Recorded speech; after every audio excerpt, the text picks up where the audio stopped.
Good evening, everyone. We have started, Tell Me Your Story has started money stories, and we are calling submissions on stories that revolve around money. You can visit www.tellmeyourstory.biz for the same. And when it comes to money stories, who better to talk to about money than a taxman? Ajay Mankotia has given a lot of years in IRS, and now he's a Hi. full-time consultant, tax consultant.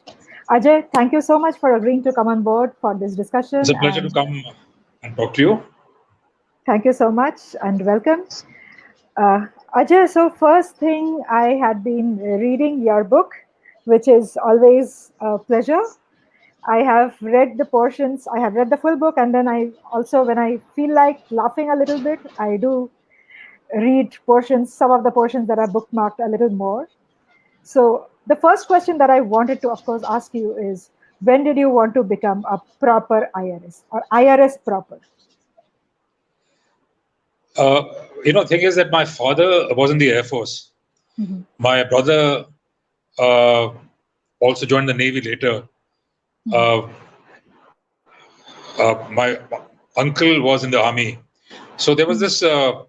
this concept of public service in our family right from the beginning, and I always wanted to serve in the government. And so after my MA in economics, I then took the exam and uh, I joined the services. I didn't get my first option, which was the IFS, and neither the second option, which was the IAS. But Mhm. I got the first option amongst central services, which was the tax service. I feel that tax service is the best central service there is because of two reasons. Mhm. It has a very direct, intimate connect with the taxpayer, and there's Mhm. a lot of good you can do to the taxpayer, making taxes simple, fair, equitable. Um, you can make the entire experience painless. Uh, Mhm. you can do a lot of good for the taxpayer, which the department has been striving to do for past several decades. And also, you can do a lot for the nation. You know, Mhm. uh, Income tax department is not only mandated to collect revenues, but Mhm. also has other very, very vital tasks. Promotion of savings, promotion of investments, promotion of exports, promotion of infrastructure development, of industrialization, promotion of industries in the backward areas, promotion of R&D activities. So it's a tool, it's a service uh, to carry out the tasks the government prioritizes, and therefore the department is something that for its varied aims and purposes. And I'm very, very glad that I had a very good innings in the tax department. I served in a number of positions. I learned a lot. And thereafter, after serving 26 years in the department, I took VRS and I joined a media company as president of corporate planning and operations. Mhm. And whatever I'd learned in the department stood me in good stead in the new assignment that I had. And for the last 3 years, I've been carrying out my own tax and legal advisory. Mhm. And uh, whatever I learned in the department has been put to good use now, where I can then give tax advice to people on how to ensure that they uh, disclose their full taxes, how they show their true incomes, how the books should be maintained, which reflect their uh, transactions completely and fully. So it's been a very, very enriching experience. Uh, Ajay, when it comes to income tax or money, there's a lot of things involved. One of them being ethics, another being proper understanding of what this actually means, because there are a lot of people who earn a lot of money, uh, and there are a lot of people who are out and out unethical for no reason, and there are a lot of people who don't understand what it means to pay taxes or why it is at all necessary. Does the department or can the department at all spend some time or effort in that education, or does it? I am just asking. So, before I answer that question, let me just give you a little bit of background. Since this program is on money, Yes. The attitudes to money uh, in the West are best exemplified by uh, the popular culture and especially the songs that have come out from the West. You'll be aware of the Beatles singing, "The best things in life are free, but you can keep them for Yeah. the birds and bees. Now give me money, that's what I want." That's just one example. Uh, Pink Floyd came out with a song, "Money, it's a gas. Grab that cash with both hands and make a stash. New car, caviar, 4-star daydream. Think I'll buy me a football team." And later in the song, they say, "I'm all right, Jack. Keep your hands off my stash." And then later, he concludes by saying that money, it's a crime. Share it fairly, but don't take a slice of my pie. In India, however, in the early days after independence, uh, the pursuit of money was not so pronounced. In fact, the businessman was not looked at with kind eyes.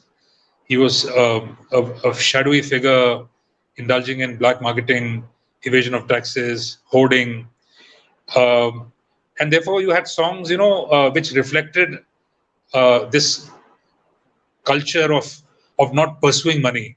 Now, for example, Shailendra, he wrote, uh,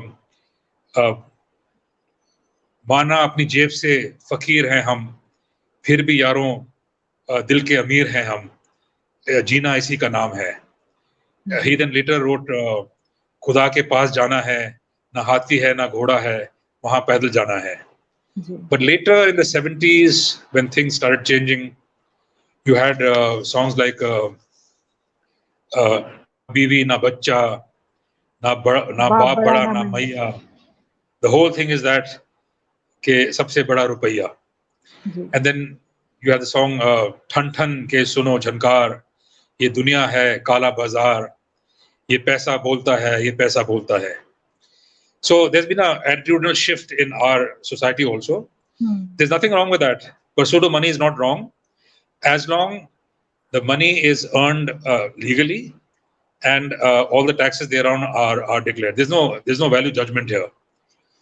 So obviously, wherever you have money, you have the tax department coming in, and so the mission of the department is that you disclose your incomes fairly, fully, and you pay your taxes also, which are due on them. Now, how the department does that, we'll come to a little later. But before the department is to do that, there are certain things the department also needs to do. The homework is cut out for the department also. And so the department needs to ensure that A, the taxes are low, they are fair, they are equitable, there's no harassment uh, meted out to the taxpayer, and the laws have to be certain. There should be transparency. Uh, there should be no high-pitched assessments.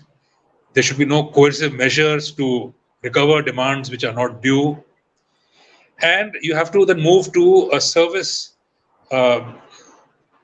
centric behavior and organization where the taxpayer is at the center of it all, is a valued customer. Now, department has already started doing that. It's moved from being a government department to a service department. And uh, the rights and duties of the taxpayers have been enshrined, and we are now moving to a faceless. We already have moved into a faceless environment where the taxpayers don't have to interact with the tax department. The interface has been removed, so you have faceless assessments, you have faceless appeals, and now you also have faceless appeals at the stage of the income tax tribunal. So the because all these things created issues earlier. There was issues of integrity, issues of rent seeking. Now those things have been uh, eliminated to a large extent, and now with this faceless scheme of things, the tax-paying exercise should be, I think, very, very painless now. And as somebody very rightly said, that the government needs to collect taxes in the manner a honeybee collects nectar from a flower, very, very painlessly, without destroying the flower. So that's what's now happening.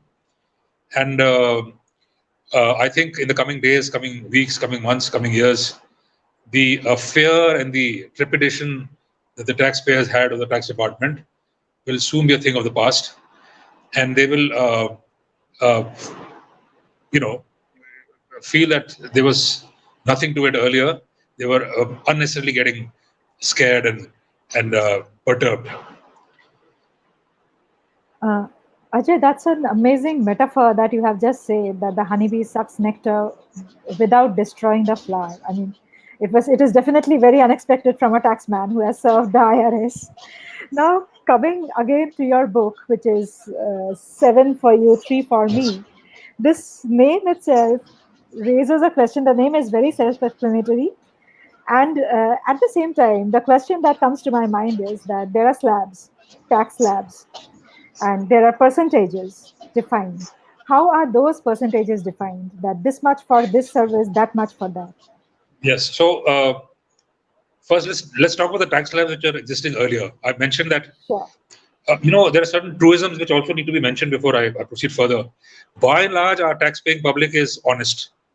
By and large, earlier, because the tax rates were very, very high, they were forced to, um, you know, not declare the full taxes. I don't blame them completely because the tax rates were absolutely unconscionable. Uh, George Harrison sang a song when he was in the Beatles called "The Taxman," where he says that there's 1 for you, 19 for me. I'm a taxman. Now, those times the rates were, socialistic rates of taxes, 90% plus. India, we never had such high rates, but the rates were very, very steep in the socialistic era, and people were forced to then not declare their true taxes. However, now in the last 10, 15 years, the rates have come down drastically. They're now more reasonable, and they will continue to come down. And we've seen that once the rates are low, nobody minds paying taxes, even though tax payment is not a very popular thing to do. But people feel that the upside of paying taxes, honestly, is much more than the downside.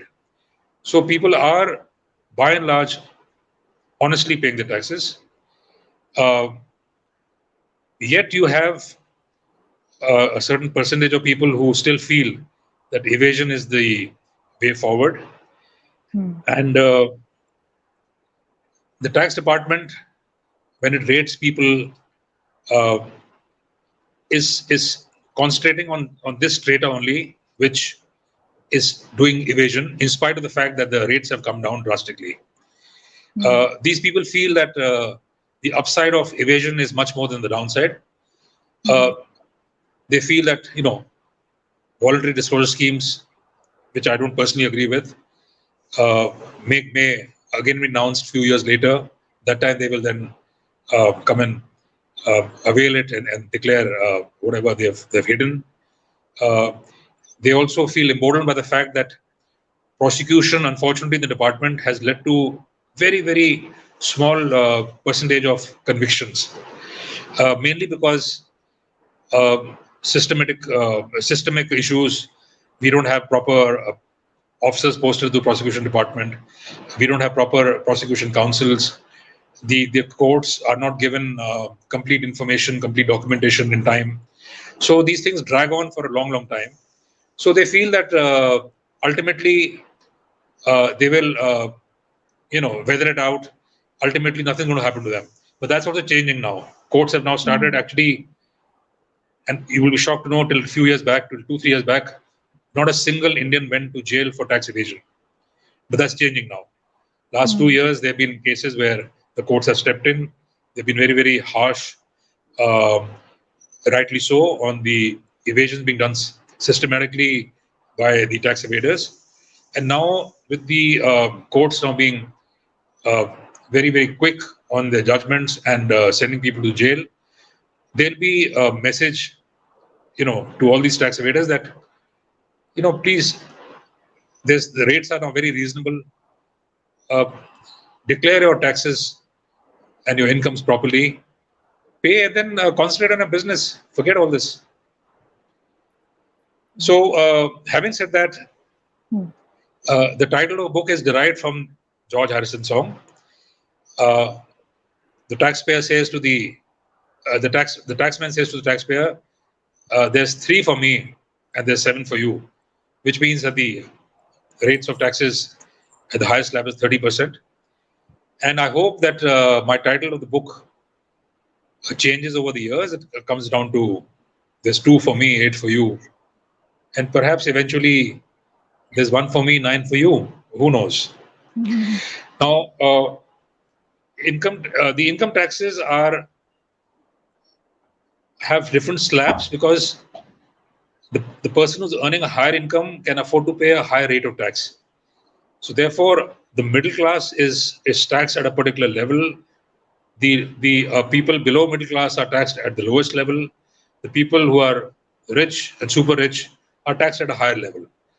So we have progressive rates of tax in the tax department, unlike what used to happen earlier in the sales tax, excise duties, where you had a standard rate, and that's why those taxes are called regressive taxes, because the poor man was paying the same rate and the rich man was paying the same rate. But with GST now, there are again different rates depending on whether these are luxury items, sinful items, or they are items of daily consumption. So what the poor man spends, the taxes are lower, and what the rich spend on liquor, cigarettes, they pay a higher rate of tax there. So the idea is to make the rates progressive rather than regressive, where the theory is, the concept is that the person can afford to pay a higher rate on items that he purchases, which are of a luxurious nature, which he can afford. So affordability is the criterion. Right. Ability to pay. Correct.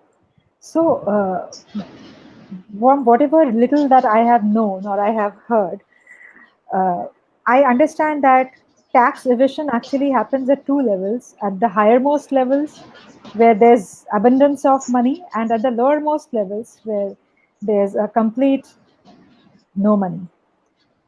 So, at the highermost levels, where there is abundance of money, that is a complete, I think, a guile or a corruption or probably overt business ambition. How do you look at that class?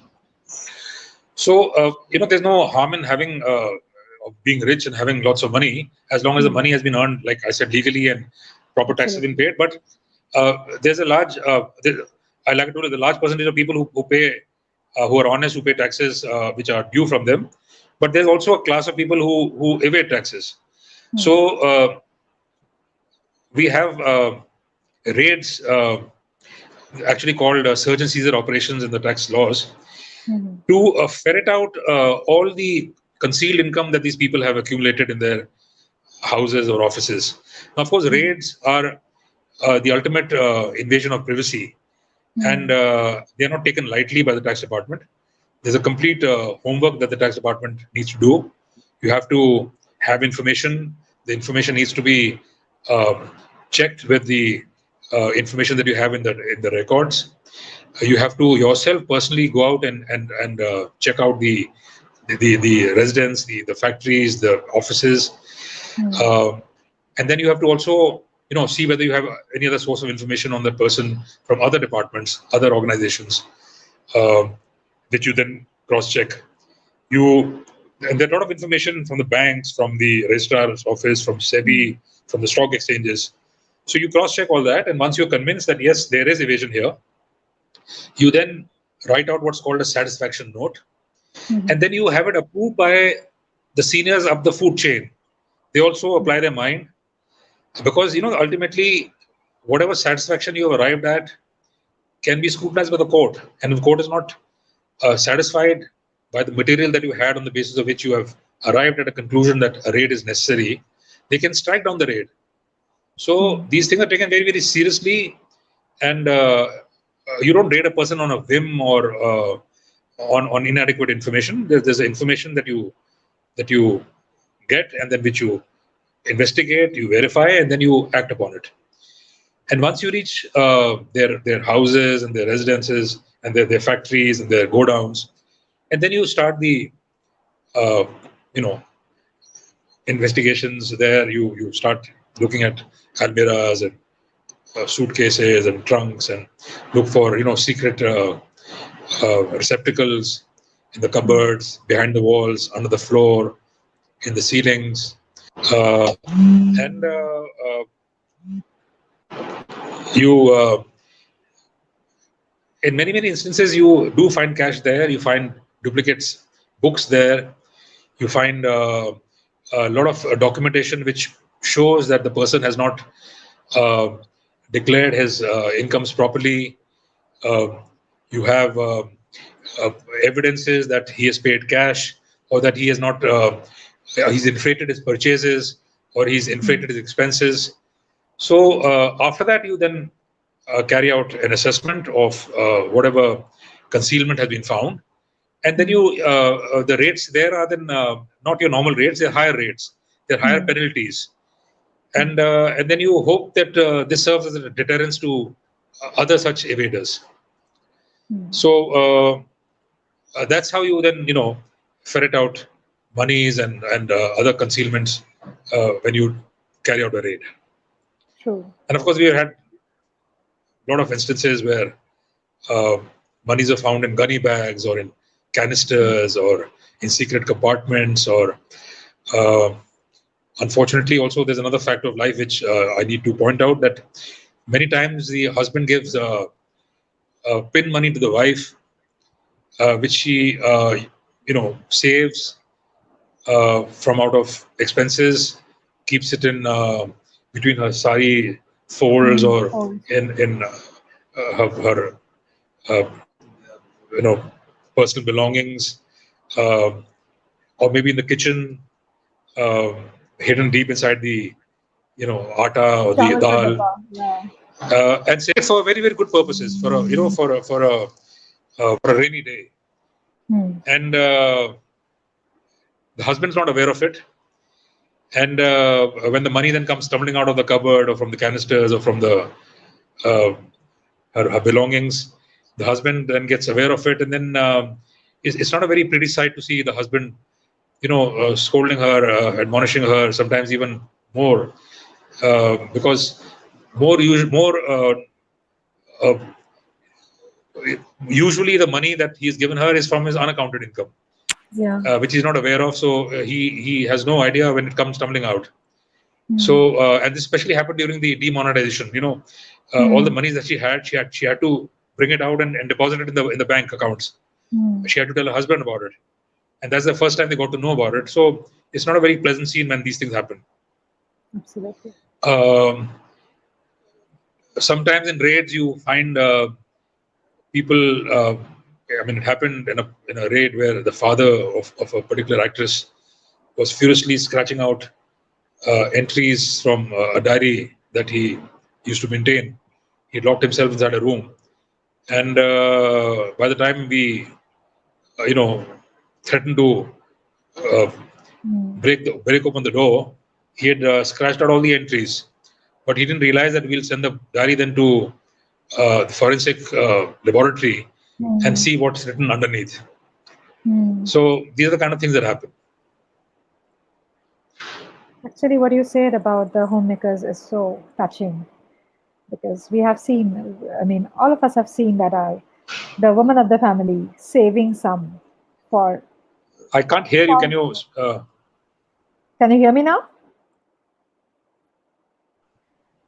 Can you hear me? I think your mic is muted. No, it's not. It's not. Can you hear me now, Ajay? I can't hear you. Can you hear me? Yes, I can. Can you hear me?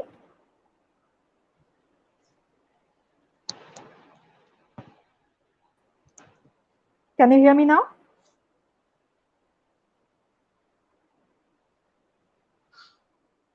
You can't hear me still?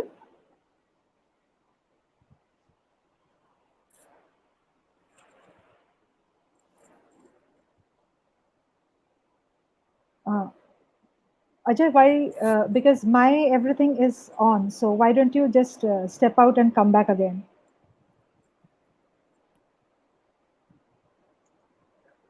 Remove yourself and come back again. Okay.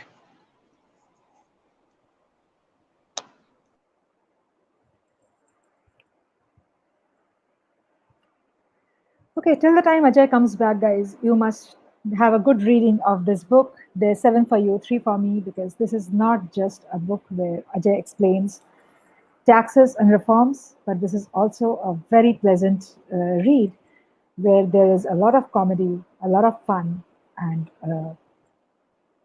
really interesting stuff. So, till the time he comes back, there must be some technical issue. So, till the time he comes back, let me read out a little bit. Okay. So it starts with his entry into the schools of Lal Bahadur Shastri National Academy of Administration, after which he goes to National Academy of Direct Taxes in Nagpur. And in one of the places, this is what he writes, and I had a good laugh over it. My thought is interrupted by a loud, "Hello, Ajay Bhaiya. How are you?" The younger sister of my college batchmate, an IFS trainee, walks in and hugs me. Amidst the self doubt, I still manage to gently admonish her. Please don't address me as Bhaiya in public. The word tends to get contagious among the word tends to get contagious among the ladies. She lets out a loud roar of laughter and assures me that she'll think about you. This is a part of the book, so as you can understand, this is not a typical tax book. This is a very, very fun book. And in the interim, as you read it, you will learn a lot about not just taxes, but also about life. Ajay, coming back to the discussion, there's a lot that, I mean, unlike the popular perception that rural India is poor, there is a lot of money flow that happens in rural India. Have you seen any of that, or what is your take on that? So Or yes, you're absolutely right. has this digital India thing made tax payments or tax processing easier, or has it expanded the taxes that can come in from rural India? What is the scene? So firstly, let me tell you, agricultural income is exempt. You don't tax agricultural income in India. However,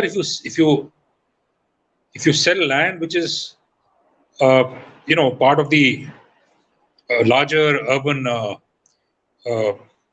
areas, then obviously you pay taxes on that, on the capital gains that you make. So now this is to show again the innocence of the villagers who are not as street smart as the townsfolk are. We raided a developer who had bought large chunks of land from villages abutting the the urban areas.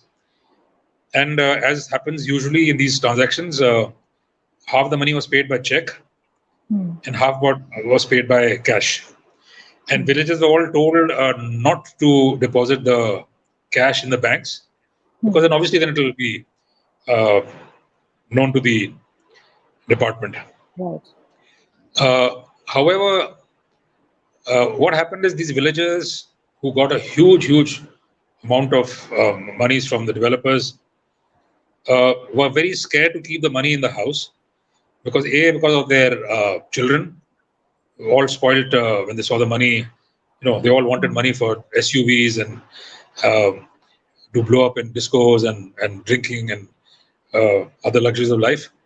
So they wanted to avoid that. And also the banks, when they got aware that monies had changed hands, they were all very keen, obviously, to uh, get the monies in their system and bolster their the accounts they had. And they convinced the villagers to deposit the cash with them in the banks, which they did in all innocence. So when we found documents, when we read the developers showing cash payments, it had to be verified because you just can't go on the documents. You have to also verify it. So we verified from many villagers. We spent many days in the villages, uh, talking to them and going through the bank accounts. And lo and behold, most of them had deposited, I won't say the entire cash they had received, but a large part of it in the banks, which again just shows their lack of smarts and their innocence. Uh, and unfortunately, I've written about it in the book also, that many of them also lost the monies to their children. The children spending it on discos and bars and parties and cars and motorcycles. So this also happened, which is a very sad state of affairs. Uh, but with the penetration of banking in the villages, the villages also now are having access to internet, to knowledge, to information as to what's happening outside. They are now turning smart. They are getting savvy. They now know where to invest their funds, so as to get good returns. We see that happening now. And wherever they need to pay taxes, they are paying it. They are by and large very honest. Okay. So, one thing that really attracts me towards in the back cover of the book is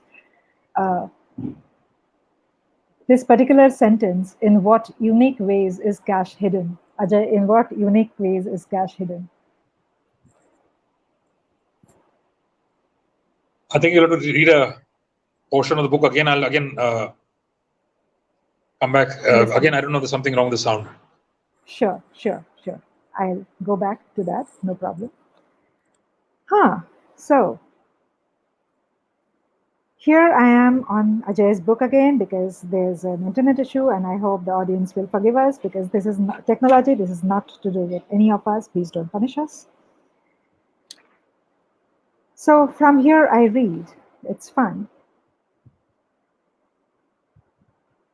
Views on drinking have not been consistent in the tax department. When I joined, many officers equated drinking with corruption. Oh, it is. Drinking was a secretive activity done at home with curtains drawn. At official functions, drinks were never served. Even at the commissioners' conference, drinks, if they had been allowed, would have been served by Ficky, the hosts, not the tax department. Interesting. Ajay, back again. I was trying to The thing ask is you. that this is not a reflection of tax department only. This is tax The department is general after all magnetism. a part of society. So I remember in the early days, air conditioners were not looked at favorably. Yeah. You could not splurge on luxury items. Uh, so, but when the phones came, the mobile phones, the same kind of thing happened there also. Yeah. So, but now I think we, as a society, we have now become uh, I much think, more Ajay, that progressive. We is become more more of broad-minded. there is a cultural communication for the country. So I mean, Yes, for example, if you see ladies who go for campaigning for elections, they are invariably yes, in a sari. They must be in yes, a sari. So it's yes, something like that, that if you drink, you are bad. You can drink, you can have fun, but then it should not show. So that is, you can call it a hypocrisy, or you can just call it. But you'll be very happy to know Uh, personally that the only community which didn't show any hypocrisy that time and drank openly was the team from Calcutta. yes, we are good at that. So I find this particular sentence at the back cover of the book, which totally intrigues me. In what unique ways is cash hidden? So Ajay, in what unique ways is cash hidden? Sorry, can you repeat that, please? In what unique way? In what unique ways is cash hidden? No, like I told you, secret receptacles, either in the floor or the ceiling or in the bed or uh, almirahs. Uh, Is there something uh, which you found out in your service time which is totally out of the world for you and for anybody who would like to know? well, I've written about a raid we did uh, on a local politician in the mid 80s. Uh, but I wouldn't like to Name him, reveal right obviously. now what eventually happened. People have to read the book. But Certainly. uh, it was one of the most, I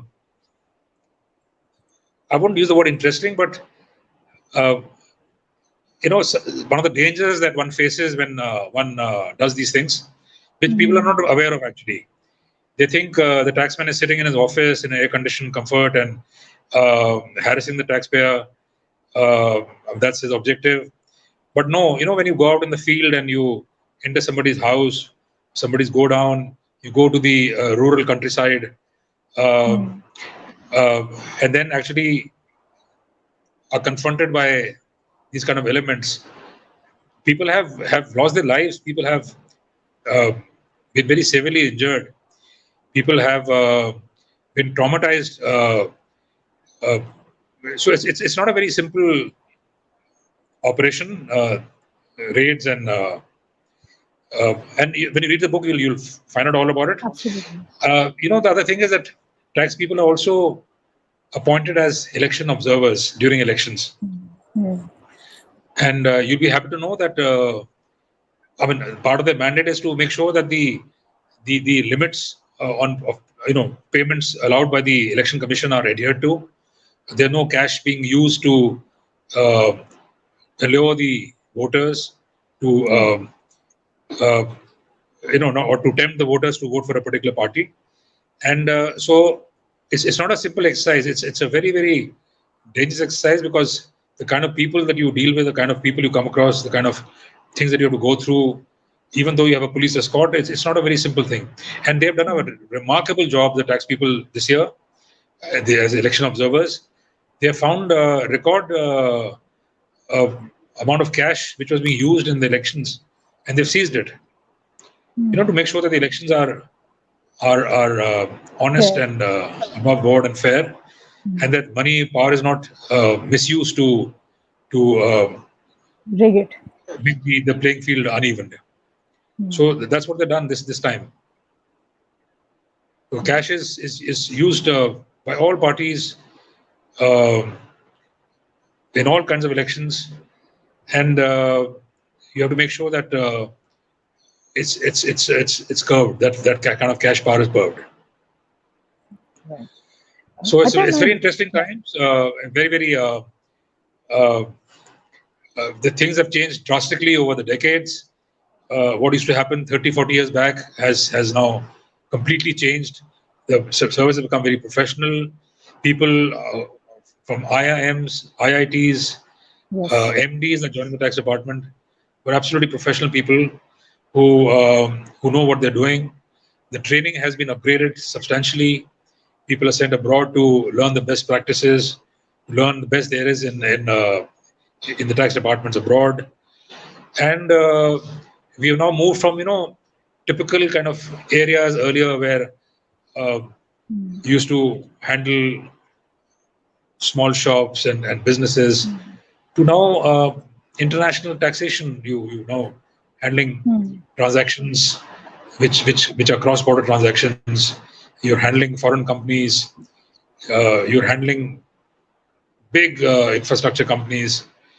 So the kind of work that you do now has changed drastically. And And technology must have made the job far more simpler, has it, for the taxman? technology has changed the complexion of the department. It's really aided us in not only in making things simpler for the taxpayer, in making things absolutely painless for him, in making things quick for him, uh, in removing the interface between him and the department. But I've also aided the department in intelligence gathering, in refund processing, in processing returns of income. You file a return of income. It's processed in the next in a few days time. You get the intimation in your house. Refunds are directly credited to a bank account. Right. Notices are issued wherever they need to be issued. So it's become very, very systematic, painless, certain uh, exercise, fair exercise, which has aided both the department and the taxpayer. Absolutely. Ajay, my last question to you, that we have called for money stories, and the submissions we believe will be made by a lot of youngsters who may or may not have started their career. Other than, of course, there will be submissions from other people. So these stories, the stories that we have called, we have said that money should play a central role.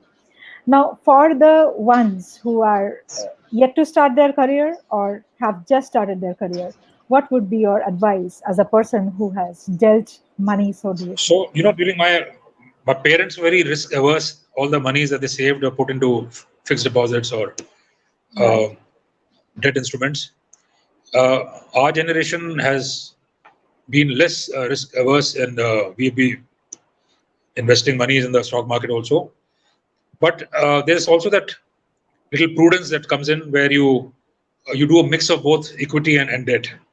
Hmm. My advice to my son, who's now started working and has savings, is that don't worry about uh, losing money or the market tanking or take risks. There's absolutely nothing wrong with that.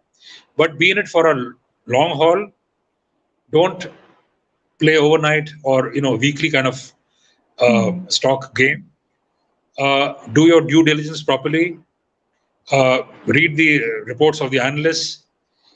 Don't be reckless, and don't be fooled by opinions given to you by other people. Do your own homework, uh, and be totally hands-on. Don't go by what your wealth manager says or what your chartered accountant says or what your lawyer says. This is unfortunately what happens in tax. Yes. In the taxes also, taxpayers also, that they rely completely 100% on their CAs and lawyers without knowing a thing about what they've done or what transactions they've carried out or what their books reveal about their businesses. They must also know what's going on, Hmm. uh, and not rely completely 100% on what the chartered accountant is saying. They have to take control of their own lives and their own businesses and their own transactions.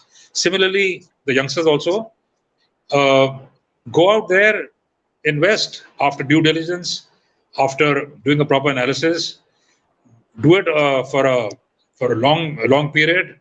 Be in it for a long haul, and don't be risk averse.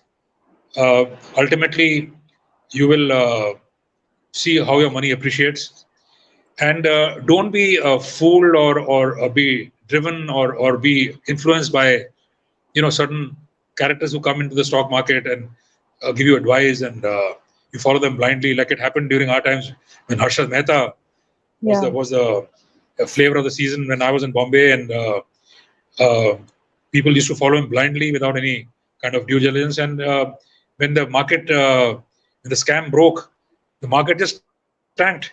People lost their entire savings. People committed suicide. People just went bankrupt. So play intelligently, and but yet also I would caution some prudence. There are many good debt instruments here. There are many debt mutual funds. There are many equity mutual funds. So I think a mix and match of all these various products that you have in the market, and there's no reason why you won't see your money appreciate in the long run. Right. There's nothing wrong Thank you with so much. money. There's nothing wrong with money. You know, Absolutely. this American poet Wallace, what he said was, and he knew what he was saying because he was also dealing with the surety bonds. He was also a corporate lawyer, and he was, of course, a very, very good poet also. Wallace Stevens. He Mhm. said, money is a kind of poetry.